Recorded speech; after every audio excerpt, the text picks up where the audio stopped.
Bonjour à tous, je suis le docteur Benoît Aligné, oncologue radiothérapeute, et je vais vous présenter notre projet intitulé SARC anti-IRM, imagerie par résonance magnétique avec cartographie de fraction d'extraction d'oxygène, caractérisation prospective de l'hétérogénéité spatiale des sarcomes des tissus mous, prédiction de la réponse à la radiothérapie et corrélation à l'immunofluorescence multiplex, soutenu par le CLARA dans le cadre de l'appel à projet OncoStarter Blanc.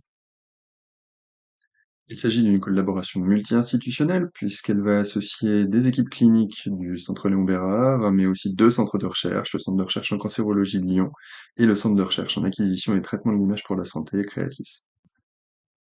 Les sarcomes des tissus mous sont des tumeurs rares, hétérogènes, et pour lesquelles malheureusement jusqu'à maintenant aucun facteur prédictif de réponse au traitement n'est connu. Or on sait que dans de nombreuses tumeurs, le manque d'oxygène, l'hypoxie, est un facteur de résistance au traitement. La problématique, c'est que l'évaluation de cette hypoxie est difficile en pratique clinique quotidienne.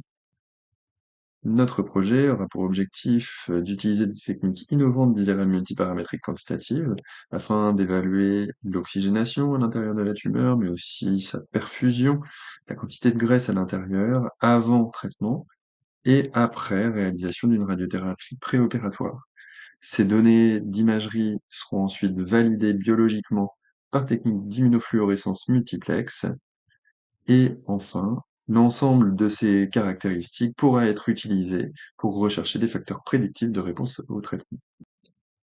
Ces nouvelles techniques d'imagerie nous permettront de cartographier différentes populations cellulaires en fixant par exemple un seuil de diffusion qui nous permettra de dire quelles sont les zones nécrosées et quelles sont les zones vivantes, ou un seuil d'oxygénation qui nous permettra de localiser les zones de cellules oxygénées des zones qui ne le sont pas. Les pièces opératoires seront analysées par immunofluorescence multiplex, technique qui nous permettra de confirmer les zones hypoxiques, mais aussi d'analyser la présence ou non de cellules immunitaires et de bactéries à l'intérieur de la tumeur.